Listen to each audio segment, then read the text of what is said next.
So those were 2 questions for today. Periodic functions आप देख सकते हैं, दोनों क्वेश्चन आपके पीरियोडिक फंक्शन के हैं। पहला क्वेश्चन देखिए डायरेक्ट है, if you know that property it's a very very simple question. The only thing is एक छोटी सी प्रॉपर्टी जो हो सकता है आपसे मिस हो जाए, इसलिए ये क्वेश्चन हमने यहाँ पे आपके लिए रखा है। Function f of x is a periodic function and g of x is a polynomial। ठीक है, the moment you come across this statement g of x is a polynomial, what does that mean? g of x is not a periodic, so it's non-periodic function, isn't that? Periodic, कोई भी polynomial function आपका periodic नहीं होता, तो g of x is a non-periodic function, but then it is given when f of g of x is periodic। तो आपको अब ये दे दिया गया है कि f of g of x is periodic, f आपका periodic है, उसके अंदर फंक्शन नॉन पीरियोडिक है। तो नॉर्मली हमें पता है ये फंक्शन नॉन पीरियोडिक ही होता है, नॉर्मली क्या नॉन पीरियोडिक ही होता है, इजंट दैट बच्चों? ठीक है, पीरियोडिक के अंदर यदि नॉन पीरियोडिक फंक्शन रख दिया जाए, the outcome has to be a non periodic function. ठीक है, but then it is given कि इट्स अ पीरियोडिक फंक्शन। ये एक ही एक्सेप्शन है, और वो एक्सेप्शन आपका ये है कि ये जो आपका g ऑफ x है, ये पॉलिनोमियल है, this has to be a linear polynomial and that's it. तो that was the only thing which you need to remember and no here. ठीक है, लीनियर पॉलिनोमियल, क्योंकि हमें पता है यदि एफ एक्स पॉलिनोमियल है, पीरियोडिक है, जिसका फंडामेंटल पीरियड कैपिटल टी है, तो F of A x plus B भी पीरियोडिक फंक्शन होगा जिसका fundamental period T by mod A होगा। तो ए एक्स प्लस बी आपका पॉलिनोमियल है, linear polynomial end of course it's not a periodic function. ठीक है, तो ये प्रॉपर्टी है बस यहाँ पे। तो बस बात सीधी सी हो गई कि आपका जो g ऑफ x है वो एक लीनियर फंक्शन है, तो आपको दिया, आप मान लेंगे g of x is equal to a x plus b. अब दो इक्वेशन दो आपको दी हुई हैं, 3 is equal to 2a plus b and then 7 is equal to 4a plus b. इसको आप सॉल्व करेंगे, सब्ट्रैक्ट करेंगे, तो यहाँ से आपका a आ जाता है 2 और 2 रख देंगे तो b आ जाएगा -1, तो 2a इट्स लाइक 2x - 1, और जब आप यहाँ पे 5 रखेंगे तो ये हो जाएगा आपका 10 - 1 is 9। So it's a very simple direct question. The only thing is कि ये जो स्टेटमेंट है ये आपको बस एक बार रिकॉल कराने के लिए क्वेश्चन हमने रखा है। अच्छा, दूसरा क्वेश्चन यहाँ पे ये है, ये अपने आप में एक टाइप ऑफ क्वेश्चन है जहाँ पे आपको देखिए ये हिट एंड ट्रायल से क्वेश्चन चलता है, टू बी वेरी ट्रू। ठीक है, तो मान लीजिए अभी हम इसे अटेम्प्ट करेंगे, तो आप हो सकता है जब जितने स्टेप्स में हम करें उससे कम स्टेप्स में आपसे ये क्वेश्चन हो गया हो या हो जाए। If that's the case let me definitely know it. Okay, तो हमें आप जरूर बताइएंगे। तो ये है f of x - 1 plus f of x plus 1 is equal to √3 f of x। इसमें तब तक हम लोग वैल्यू सब्स्टिट्यूट इधर उधर जम्बलिंग करते रहते हैं, तब जब तक f of x plus 3 is equal to f x का स्टेटमेंट ना आ जाए। क्यों? क्योंकि तभी आप उसमें क्लेम कर पाएंगे कि फंक्शन का फंडामेंटल पीरियड या पीरियड है क्या। Okay, so approach is like f of x - 1 plus f of x plus 1 is equal to √3 f x. ये हमें क्वेश्चन में दिया हुआ है। अच्छा, सबसे बड़ी चीज़ है यहाँ पे तो हमें दिख रहा है कि √3 is a trouble here, isn't that? √3 जो है वो एलिमिनेट करना सबसे प्राइमरली हमारा प्रयास ये होगा, बट उससे पहले हमें एक दो इक्वेशन चाहिए। तो देखिए सबसे पहले दिमाग में आता है कि x की जगह जरा x प्लस 1 रखते हैं। So replace x by x plus 1, तो उससे क्या होगा, x - 1 वाला टर्म कम से कम गायब होगा। तो ये हुआ f of x plus f of x plus 2 √3 times f of x plus 1, ये आ गया। अब यहाँ पे देखिए हम देख सकते हैं कि f ऑफ x प्लस 1 यहाँ से उठाएं, वैल्यू रख दें, तो ये हो जाएगा आपका f of x plus f of x plus 2 √3 times f of x plus 1, तो ये हो जाएगा √3fx minus f of x minus 1।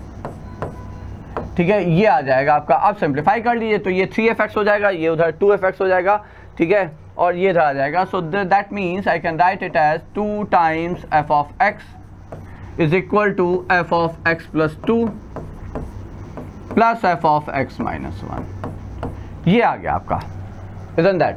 ठीक है, तो ये आ गया आपका। अब ये हो गया रादर या that's it.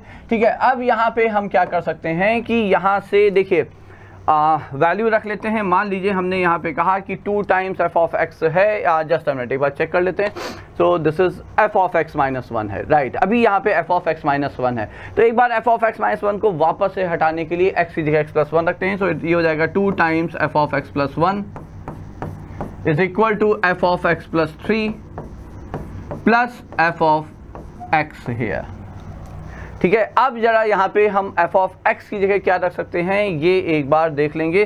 So what can we replace like with by just a minute. Okay, 2 यहाँ से हटना होगा, because without that with that 2 there will be a trouble. तो let me think for a minute. Okay okay okay, there is a mistake here, there is a mistake. Okay, ये है गलती. तभी यहाँ पे 2f(x) तो ठीक है, ये उठ के उधर चलाएगा, f(x) plus 2 and then this is like plus √3. Okay, that's the problem. So that's why. Otherwise ये 2 हटना होगा, 2 नहीं हटा तो ये नहीं होगा बच्चों, है ना. तो आई थिंक आप लोगों ने भी कैलकुलेशन में जो एरर है वो देख लिया होगे. तो ये क्या हुआ, ये √3 टाइम्स f(x) प्लस 1 है. Okay, so it's √3 times f(x) minus 1 rather. तो ये x माइनस 1 यहाँ गया.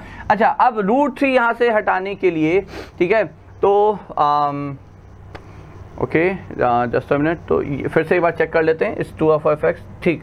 अब क्या करते हैं, ओके देखिए √3f(x) यहाँ से डायरेक्ट रखा जाता है. तो उसके लिए हम क्या करेंगे, यहाँ पे x की जगह x प्लस 1 रखते हैं. So therefore f of 2 times f(x) plus 1 is equal to f(x) plus 3 √3 times f(x) और √3 टाइम्स f(x) आप यहाँ से उठा के रख सकते हैं इसकी वैल्यू. तो ये हो जाएगा आपका. सो 2 times f(x) plus 1 is equal to f(x) plus 3 and √3f(x) is plus f(x) minus 1 plus f(x) plus 1. हाँ, अब देखिए एटलीस्ट f(2) तो आपका गया.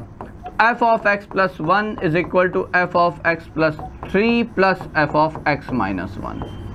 ये आ गया. Now see, look at this statement. This is free from any like irrational number √3 or any coefficient like 2. कोई coefficient नहीं है. अब यहाँ से हम लाइक अकॉर्डिंग टू बी यहाँ से अब हम अपना कैलकुलेशन स्टार्ट करेंगे. ठीक है, तो अभी तक का टारगेट ये था कि जो भी कोफिशिएंट आए थे, जैसे √3 क्वेश्चन में था या 2 हमारा यहाँ पे आया, ठीक है, to get rid of that. Okay, once we get it, अब इसको आगे कंटिन्यू करते हैं. तो ये हो गया आपका. तो फिर से देखिए यहाँ पे f(x) माइनस 1 है, तो फिर से हम x की जगह x प्लस 1 यहाँ पे रिप्लेस करेंगे. तो ये क्या आ जाएगा, f(x) plus 2 is equal to f(x) plus 4 plus f(x). ठीक है, अब आगे हमें देखने के लिए देखिए 2 का जंप है ना. तो 2 के गैप पे चलेंगे. अब हम x की जगह x प्लस 2 रखेंगे. तो ये आया f(x) plus 4 is equal to f(x) plus 6 plus f(x) plus 2. Now if I add these 2, यदि हम इन दोनों को ऐड करते हैं, ठीक है, तो ये कैंसिल हो जाता है, ये कैंसिल हो जाता है. तो यहाँ से अब आ जाता है f(x) plus 6 is equal to minus f(x) and I think we are quite close now.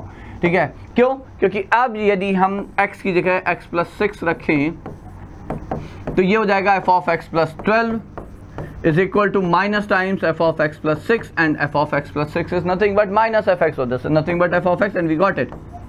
So this imply function is periodic. वो तो है पता ही हमें. जस्ट ठीक है, इसका फंडामेंटल पीरियड या पीरियड एटलीस्ट हम कह सकते हैं कि ये 12 है. ठीक है, ये तो हम क्लेम कर सकते हैं पीरियड 12 है. ठीक है, अब चूंकि हमें उससे पहले कहीं रिपीट होता दिखा नहीं है तो हम यहाँ पे फंडामेंटल पीरियड ही उसे क्लेम कर रहे हैं. बट हाँ, फिर से हम वही बात करेंगे, if any one of you get a number which is like 12 से पहले रिपीट. अच्छा, 12 से पहले रिपीट होने का मतलब 6 में तो रिपीट नहीं हो रहा, ये पक्का है, ये पक्का है. क्यों, क्योंकि f(x) plus 6 is minus f(x). ठीक है, और चूंकि ये पीरियड है तो ये किसी न किसी का मल्टीपल होगा. फंडामेंटल पीरियड का ही मल्टीपल पीरियड होता है. ठीक है, तो जब 6 पे रिपीट नहीं किया है तो उसके बाद 8 का ये मल्टीपल है नहीं, तो इसलिए फंडामेंटल पीरियड ही होगा. नाउ एज आई सेड कि यदि आप लोगों में से किसी का इससे कम स्टेप में आ जाए तो डू लेट मी नो. अब देखिए ये क्वेश्चन यहाँ पे यस, ये क्वेश्चन यहाँ पे अब आप कैसे करेंगे. देखिए अब ये सिंपल है. अच्छा, ये गेस भी था यहाँ पे, यदि पहले ध्यान से आप देख लेंगे f(5) प्लस 12 इंटू r, 12 के मल्टीपल में है. ठीक है, तो आपको f(5) की वैल्यू दी हुई है 100. ठीक है, तो इसका मतलब फंक्शन 12 का, उसका 12 जो है उसका पीरियड तो पक्का होना होगा, फिर तभी तो वैल्यू आप निकाल पाओगे. तो अब इट्स क्लियर, आप r को 0 रखेंगे तो f(5) विच इज 100, r को 1 रखेंगे तो f(5) प्लस 12. ठीक है, तो which is f(5) again which is 100 plus f(5) plus 12 into 2 है ना, which is again f(5) which is 100. So how many times, 100 times है ना, तो ये हो गया 100 into 100, 10 raised to the power should be the answer here. Okay, so those were 2 questions from periodic functions बच्चों.